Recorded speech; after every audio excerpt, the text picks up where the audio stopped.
Hello দর্শক শ্রোতা, ভূতের বাড়ি থেকে চলে আসলাম আমি আরজে সর্দার। লোমহর্ষক ঘটনা নিয়ে আজকে চলে আসলাম। যারা একটু ভূত এবং আত্মা থেকে ভীত প্রকৃতির, তাদেরকে বলবো দয়া করে আজকের এপিসোড আপনি শুনবেন না। আমাদের সাথে গেস্ট আছে, আর দেরি না করে আমরা গেস্টের কাছে চলে যাব। এবং আজকে আমাদের গেস্ট এসেছে আজিমপুর থেকে। আমরা সরাসরি ঘটনায় চলে যাব। তার আগে বলে রাখি, যারা আমাদের কাছে ঘটনা পাঠাতে চান অবশ্যই আমাদেরকে ইনবক্সে ঘটনা লিখে পাঠাতে পারেন এবং আপনাদের ঘটনা আমরা প্রচার করব। তো সরাসরি আমরা গেস্টের সাথে যাচ্ছি এখন। তো ভাই, কেমন আছেন? আলহামদুলিল্লাহ, ভালো আছি। আপনি কেমন আছেন সর্দার ভাই? এই তো আলহামদুলিল্লাহ ভালো আছি। তো একটা ঘটনা আছে আপনার কাছে, আপনি বলছিলেন। হ্যাঁ, আছে আছে। ঘটনার কি শুরু করি দর্শকদের উদ্দেশ্যে? তাহলে আমার তো ঘটনাটি আমি যখন বলতে যাই আমার খুব ভয় লাগে। তারপর আপনি রিকোয়েস্ট করেছেন যে ভাই একটু আসেন, গল্পটা শোনান দর্শকদেরকে। অবশ্যই অবশ্যই। আমি এটা ভুলে যেতে চাই। আমার সাথে যেটা হয়েছে, যে ভয়ানক কিছু, আমি চাই না এটা করতে। যাই হোক, বলি দর্শকদের। জি। যদি কোনো ভুল ত্রুটি হয়, কোনো ইমোশনাল কিছু হয়ে যায়, তাহলে অবশ্যই একটু ক্ষমা সুন্দর দৃষ্টিতে আমাকে দেখবেন দর্শক আপনারা, কারণ আমি খুব ভীত হয়ে যাই গল্পটা বলার সময়। তো শুরু করি, শোনা যাক আমার এই ভয়ানক গল্পটি। আমি আজিমপুর যে কবরস্থানটা সর্দার ভাই, আমি একটা কোম্পানিতে চাকরি করি। আমি এটা আপনাকে বলতেছি 2016 সালের কথা বলতেছি। আমি যখন একটা মার্কেটিং কোম্পানিতে চাকরি করি, তো আমি এখানে ভাড়া থাকতাম ঠিক কবরস্থানটার পিছন সাইডে। দেখবেন অনেকগুলো বিল্ডিং আছে, বেশ একটু ভাঙা টাইপের বিল্ডিং। এখানে একটু ভাড়া কম থাকার কারণে আমি ওইখানে ভাড়া থাকতাম। জি তো বিল্ডিংটি হচ্ছে সর্দার ভাই আপনার 3 তলা, ঠিক আছে, অনেক পুরনো বিল্ডিং। তো জি। আমি 3 তলাতে থাকতাম। আচ্ছা। বাড়িতে থাকতো আমার বাড়িওয়ালা। আর হচ্ছে বাড়িওয়ালার হচ্ছে খুব ভয় লাগছে কথাগুলো বলতেছি। যে শুরু করি দর্শক, আমাকে ভুল হইলে আপনারা আমাকে একটু ইয়ে করে নেবেন। আমি খুব ভয়ানক ইসে চলে যাচ্ছি তো। আচ্ছা আচ্ছা, আপনি বলুন, কন্টিনিউ করুন। তো বাড়িওয়ালার হচ্ছে মানে বয়স হয়ে গেছে, ওনার একটা ছেলে একটা মেয়ে। ছেলেটা বিয়ে দিয়েছে, আর মেয়েটার বিয়ে হয় না। মেয়েটা হচ্ছে ছোট। আচ্ছা। আর ওনার ওয়াইফ মারা গেছে। আমি বাড়িতে ওঠার 15 দিন পরে মারা গেছে। কারণ আমি ওনার বাড়িতে প্রায় 2 বছরের মতো ছিলাম, আমি যখন আচ্ছা। নেমে আসার আগ পর্যন্ত। আচ্ছা আচ্ছা। তো এই মেয়েটার যে গল্পটা নিয়ে মূলত যে কাহিনীটা ঘটেছে, ওই মেয়ে থেকে কিন্তু আমার সাথে জড়িত জিনিসটা, মানে রিলেটেড আমি। আচ্ছা। তো দর্শকদের বোঝার জন্য একটু গল্পটা একটু পিছন থেকে বলছি, যে আমি যে কতটা ভয়ানক কিছু ঘটতে পারে মানুষের জীবনে, যে জেন ভূত বা এই যে খারাপ আত্মা, এইগুলা বা এগুলো ভয়ানক কিছু বলবো আস্তে আস্তে। অবশ্যই। সুযোগ দেন আমাকে। আমি তো দর্শক শোনেন আমার কথাগুলো একটু। এই ওঠার পরে আমার ওয়াইফ তো মারা যায়। এই মেয়েটা, ছেলের বউ আছে বিবাহিত। আমি 3 তলাতে থাকি, আরো ভাড়াটিয়া সবই আছে, কিন্তু ওই বাড়িতে ভাড়াটিয়া অনেক ওইভাবে থাকতো না। এটা সত্য কথা। আমি ওটা শুনছি, ভাড়াও কম মোটামুটি, যে কারণে আমি থাকতাম কিন্তু বাসাতে। তো অনেকে অনেক কথা বলেছে বাড়ি নিয়ে, আমার এই নিয়ে, ঠিক আছে। ওই মেয়েটার নাকি সমস্যা ছিল। আচ্ছা। এই যে যে মেয়েটা, মানে সমস্যা ছিল বলতে জিন পরি বা ভূত এই কেন্দ্রিক কিছু এই মেয়েটার মধ্যে ছিল, যে সবসময় একটা প্রবণতা, ঠিক আছে। এবং যারা জিন ভূত বা ভয়ানক কিছু এদের উপরে থাকে বা কোনো খারাপ আত্মা ভর করে, ঠিক আছে, এদের মধ্যে একটা ইয়ে থাকে। আর আমি ওইখান থেকে জেনেছি জিনিসটা আমি, যে আত্মহত্যা করতে হয় সবসময়। এদের মধ্যে এই প্রবণতাটা থাকে, সুইসাইড করতে হবে, আত্মহত্যা করতে হবে, মরতে হবে, এই প্রবণতাটা থাকে সর্দার ভাই। আমি দেখেছি ওইখান থেকে বাস্তব অভিজ্ঞতা। তো যাই হোক, আমি সরাসরি এবার ঘটনায় চলে আসি। ফাইনালি যে জিনিসটা, এই মেয়েটা একদিন সত্য কথা বলতে আত্মহত্যা করেছে বাড়িতে। আচ্ছা। ঠিক আছে। এবং যথারীতি যায় না, মানে পোস্টমর্টমও করেছে, ঠিক আছে, পোস্টমর্টম করেছে, সবকিছু করছে। এখন এই আজিমপুর কবরস্থানে একে দাফন করেছে। যেহেতু বাড়িওয়ালা বাড়িতে থাকে একভাবে, ওখানে ওইভাবে ওনার বাড়ি ছিল, কেউ নেই, ভাড়াতেও থাকে না বাড়িতে। যে কারণে জানাজায় গেছি, মাজার পর্যন্ত সবই করছি। আমি সাথে সঙ্গে ছিলাম না, কারণ উনি আমাকে বেশ পছন্দ করতো, ইয়ে করতো। আমি একটা ব্যাচেলার মানুষ, ফ্যামিলি বাসার মধ্যে আমাকে রাখছে, সব মিলে এই সবটা এরকম।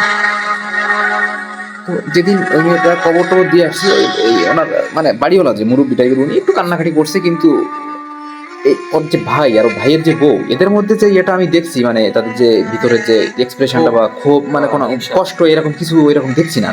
মানে মরে যাওয়াতে যেন এটা আরো ভালো হয়ে হয়েছে, এরকম অনুভূতি হচ্ছে, খুশি হচ্ছে।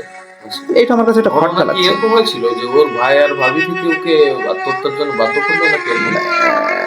না এইরকম কিছু আমি জানি না, তবে মেয়েটা নাকি মানে জিনের কোনো একটা ছিল এই বাড়ির মধ্যে ভাই, একটা আসর ছিল শব্দটা, যেটা সত্য কথা, যে কারণে ওই বাড়িতে থাকতাম, ভয়ানক কিছু আছে বা এবং এই কবরস্থান থেকে এগুলো দেখা যায়, কবরস্থানের পাশেই তো বাসাটা, এইখান থেকে ওনার যে দেখেছেন আপনার সাথে? পরে তো এগুলো মিলছে, তখন লোকজন বলছে এই বাড়িতে কেন ভাড়াটিয়া থাকতো না, ওনার যে ওয়াইফ ছিল, আচ্ছা। ওনার ওয়াইফও নাকি মানে মারা গেছে, এভাবে সুইসাইড করে মারা গেছে। কত আমি এগুলো বলতে চাচ্ছিলাম না সময়ের এর জন্য, আমিও তো একটু অসুস্থ আছি, আপনি তো জোর করে আমাকে আনছেন রিকোয়েস্ট করেন, আমি নিজেও এটা খুব ভয় পাই, আমার বাসা থেকে ওইগুলো আমি বলতে চাই না, আমি সেখানে যাচ্ছি, আপনি বুঝতে পারবেন যে কত ভয়ানক হতে পারে এই জিনিসগুলো। এরপরে যেটা ঘটেছে, ওকে কবর টবর দিয়ে মাজার মানে বাড়িতে আসলাম, এসে আমি তো বাড়িওয়ালা যে এখন আমি তো আমি ভয় পাচ্ছি, যেটা সত্য কথা, তখন আর বাড়িতে টোটালি কোনো ভাড়াটিয়া নাই, এরা কোনো নেমে গেছে, ওটাই 1 মাস 1.5 মাস থেকে নেমে যায়, আমি শুধু নামি না, ব্যাচলার মানুষ, একটু ভাড়া সাশ্রয় পাই, উপরে থাকি, আর আমি তো মানে যে কারণে আমি নামতে চাই না, টোটাল বাসা কিন্তু কেউ নাই, 3 তলা বিল্ডিং এ ধরে ওনার ওই ছেলের বউ, উনি ভয়ঙ্কর হয়ে গেছে বাড়িটা। চরম ভয়ঙ্কর হয়ে গেছে। আর ওই মেয়ে যেদিন মারা গেছে, আশপাশ তো কিছু কথাবার্তা বলতেছে, যে আমাকেও বলে যে আপনি এখানে নেমে যান, এদের বাসার মধ্যে কিন্তু অনেক সমস্যা আছে, ভয়ানক কিছু আছে, আমাদের কবরস্থান এগুলো আছে, কিন্তু আমাদের সমস্যা করে না, এটা এই বাড়ির উপরে সমস্যাটা এটা বহুদিন ধরে, যুগ যুগ ধরে চলতেছে এই জিনিসটা, এরকম আচ্ছা। ব্যাপারটা সর্দার ভাই বুঝতে পারছেন তাহলে হ্যাঁ, কত ভয়ানক কি মানে। দর্শক, অডিয়েন্স, আমরা আমাদেরকে যারা শ্রবণ করছেন, আমি দেখতে পাচ্ছি যে ভাইয়ের লোম খাড়া হয়ে যাচ্ছে, এতটা মর্মাহত ঘটনা তার সাথে ঘটেছে। তো আপনারা যারা আমাদের কাছে ঘটনা পাঠাতে চান, তারা অবশ্যই আমাদের ইনবক্সে আপনাদের ঘটনা লিখে পাঠাতে পারেন। আর আপনাদের ঘটনা আমাদের পছন্দ হলে অবশ্যই আমরা আপনাকে নক করব এবং আপনার ঘটনা দর্শকের সামনে আমরা পড়ে শোনাবো। আপনারা সাথে আছেন আর যে সর্দারের, চলছে ভূতের বাড়ি। আমরা ফিরে যাব আমাদের গেস্টের কাছে। তো সর্দার ভাই বলি, তো ওই যে বাড়িওয়ালা আঙ্কেল আমাকে বলছে যে তুমি আমার সাথে আমার রুমে থাকো, একসাথে ঘুমাও, এরকম ঠিক আছে। এখন আমি ভয় ভয় পাচ্ছি, আমি যাবো কোথায়, ঢাকা শহরে তো আপনি বোঝেন কোথাও এরকম কোনো সুযোগ হয়, এটা আপনাকে তো বলতে হয় না, ঢাকা শহরেই আছেন, বুঝছেন কি অবস্থা করতে, আমি তো আজিমপুর থেকে হয় না এখনো, আমি আজিমপুরে কিন্তু এখনো থাকি, আমি যে বাড়া থেকে আমি ওখান থেকে নেমে এবং কবরস্থানটা রেখে একটু সামনে যেয়ে থাকি, ওখান থেকে হেঁটে গেলে আজিমপুর কবরস্থান থেকে 5 টাকা ভাড়া হবে, হ্যাঁ হ্যাঁ হ্যাঁ। মানে হেঁটে গেলে আপনার 10 মিনিটের রাস্তা, রিক্সা গেলে 20 টাকা নিব। আচ্ছা আচ্ছা। তো ওই দিন রাত্রে যেটা ঘটলো, আমি ওর পরের দিনই নেমে গেছি, একটা রাতেরই কাহিনী আমার জীবনে ঘটেছে, আমি করেছি ওই দিন, আমি ভুলতে পারি না, ওই একটা রাত আমি পরের দিন নেমে গিয়েছি ওখান থেকে, আর আমার থাকার সুযোগ নেই, বাড়ি চলে আসছি অসুস্থ। হ্যাঁ, সেই গল্প বলছি, সেইটাই তো বলার আগে গায়ের লোক খারাপ হয়েছে, আপনি দেখলেন না, আমি তো সেখানে বলবো, আমি এটা আমার মুখ থেকে বেরোয় না কথাগুলো, ভাষাগুলো, আমি এতটা ইমোশনাল হয়ে যাই, ভয়ানক হয়ে যাই, ভীত সন্ত্রস্ত হয়ে যাই। তো যেটা হলো যে খাওয়া দাওয়া তো, আমি তো বোনের একটা মানে মারা গেছে মানুষটা, সেই দিনে কি আর হতে পারে, যা কিছু ওই যে মানে পাশের এ থেকে আমি রুটি খেয়ে আসছি, আর ওই মেয়েদের সাথে আঙ্কেলের কিন্তু এরকম কোনো সম্পর্ক নেই, ওনাদের ছেলের বউ বাড়ির মধ্যে ওইরকম কোনো ইয়ে হচ্ছে না, ওদের সাথে আঙ্কেল কথা বলছে না। এখন এইটা পরে যেটা বললাম, যে এই ভয়ানক এই জিনিসটাই হচ্ছে সমস্যা, ঠিক আছে, আমি কেউ কারোর সঙ্গে কথা বলছে না। এই বিয়ের জন্য আপনার যদি কখনো ভয়ানক কিছু থাকে, এটা সত্য, আপনি কোনো ইয়ে হলে ওই বিয়ের জন্য ছেলেটাও বেঁচে গেছে, যেটা সত্য কথা, কিন্তু এই মেয়ে এবং ওই যে আমার যে বাড়িওয়ালা এবং বাড়িওয়ালি, এই যে 3টা মানুষ, এদের উপরে এই জিনিসটা হয়ে গেছে, এটা ভর করে ফেলছে, এমন ভাবে এদেরকে খারাপ আত্মা বা এই যে খারাপ জিন বাবু এই পেতনি যে জিনিসটা আছে, এমন ভাবে এদের উপরে ঢুকছে, 2টা মানুষ কিন্তু আত্মহত্যা করছে। আচ্ছা। এবং আঙ্কেল ওই দিন রাত্রে উনি এটা করতে যাচ্ছে, উনি ওই দিন আত্মহত্যা করবে, আমি এটা দেখে চিল্লানোর পরে লোকজন এ হয়ে এনার আত্মহত্যা করতে পারিনি, তাহলে আমি বাড়িতে কি করে থাকতে পারি, এবং উনি আত্মহত্যা করার পরে আমার সাথে যা হয়েছে, পরে চিল্লা পাল্লা পাশের লোক তো আসার পরে এটা উদ্ধার হয়েছে, সেগুলো তো আপনি শুনবেন যে কি ঘটেছে আমার সাথে। আচ্ছা আচ্ছা। তারপর চিন্তা করতে পারেন আপনি একবার। এবং আমাকে যা দেখানো হয়েছে, এই যে মেয়েটা মারা গেছে, আপনি গল্পটা শুনেন, আমি বলতে পারছি না ভাই, আপনি আমাকে একটু সাহস যোগান, একটু কথা বলেন, সাহস যোগান, আমি গল্পটা বলতে পারবো, আপনাকে শোনাতে পারবো।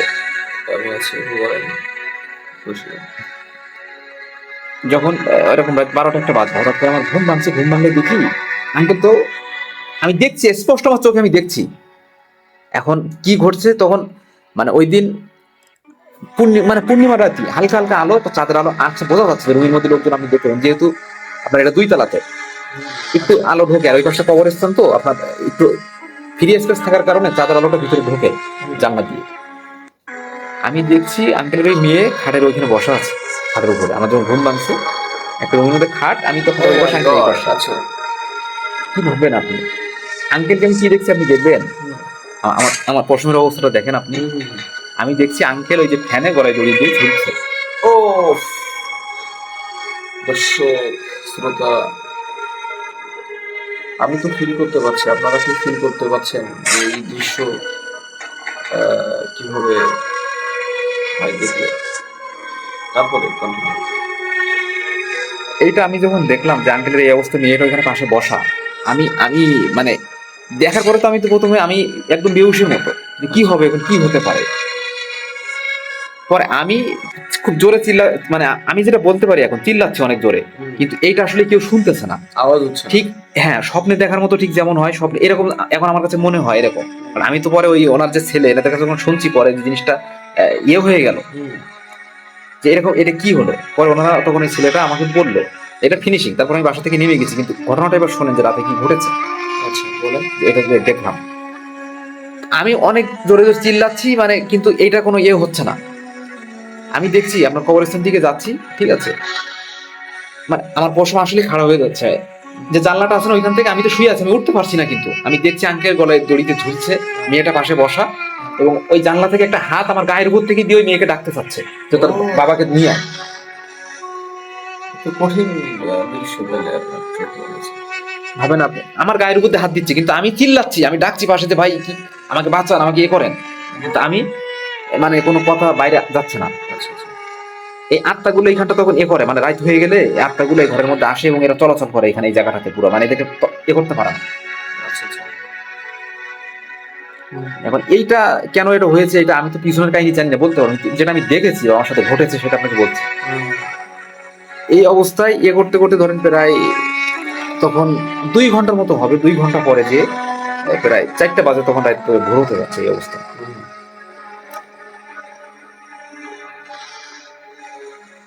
এরপরে মানে আমি কথা আর বলতে পারছি না আপনাকে।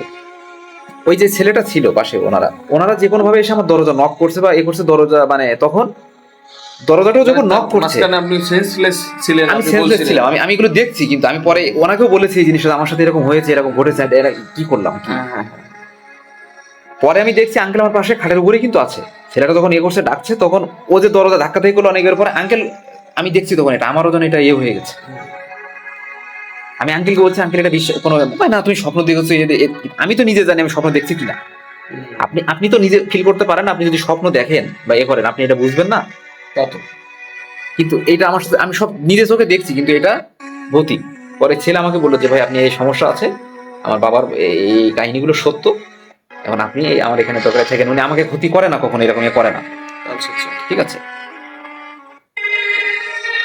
তো তারপরে কথাটা আপনি শুনবেন যেটা হয়েছে। আমি বাসা থেকে নেমে যাওয়ার পরে আমি যখন বললাম না আমি তো আজিমপুর কবরস্থানের পাশে, আমি পাশে তো ওনাদের সাথে দেখা হয়, কারণ আমি ওখানে 2 বছর থাকছি এবং মার্কেটিং এর কাজ করি, আশপাশের দোকানদার আমার সব জায়গায় আমার যেতে হয়, আমি যাতায়াত ছিল।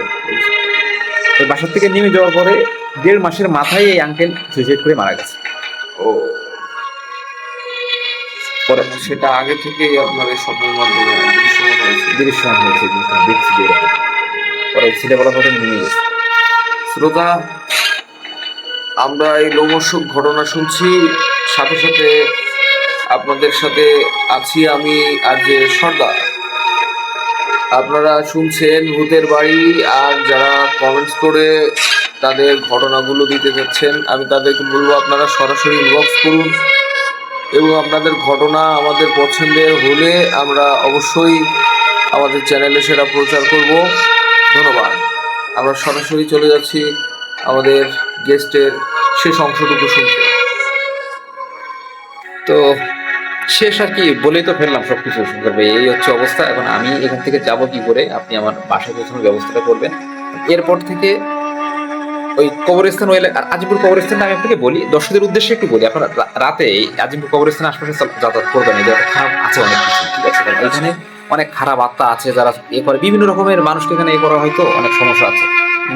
তো এরপর ওই বাড়িটার কাহিনী ওই যখনই শুনলাম যে আঙ্কেল ওই অবস্থা হয়েছে, আপনি বলছিলেন বাড়িটা পরে সিল করা হয়েছিল, ওখানে আর হ্যাঁ ওখানে কেউ থাকে না, ওই ছেলেরা ওখান থেকে নেমে গেছে ভয়ে পরে এখানে, মানে ছেলের সাথে খোঁজ নেই, তবে আমি জানতাম ওরা এখানে থাকবে না, পরে আশপাশে ওইভাবে পড়ে আছে, এখনো গেলে আমি দেখতে পারবেন ঠিক আপনি আদিপুরের কবরস্থান মেন যে রোডটা এই পাশ থেকে হ্যাঁ। পূর্ব সাইড থেকে আপনি ওর পাশ থেকে যে ছোট গলিটা একদম পিছন সাইডে চলে যাবেন, অনেকগুলো পুরনো বিল্ডিং ওর মধ্যে গেলে যে কেউ আপনাকে বলবে আচ্ছা আচ্ছা। যে এখানে যে আপনি যে কাহিনীর যে যেটা বাড়ি আছে নাকি শুনছি এরকম এরকম অনেক কিছু ঘটেছে এই বাড়িতে এরকম, যে কেউ আপনাকে দেখাবে। আচ্ছা আচ্ছা। ধন্যবাদ আপনাকে আমাদের সাথে স্টুডিওতে সরাসরি জয়েন করার জন্য। আমাদেরকে যারা ঘটনা পাঠাতে চান অবশ্যই আপনাদের নাম এবং আপনাদের ফোন নাম্বার চাইলে এবং আপনাদের সুন্দর করে ঠিকানা দিয়ে আপনাদের ঘটনা আমাদের কাছে পাঠিয়ে দিন আমাদের বেলা শেষে ইনবক্সে। আজকে আমাদের গেস্ট পর্ব শেষ হলো, এখন বিদায়ের বেলা। সবাই ভালো থাকবেন, শুভরাত্রি। দেখা হবে, কথা হবে পরবর্তী দিন অন্য কোনো ভিডিওতে। আল্লাহ হাফেজ।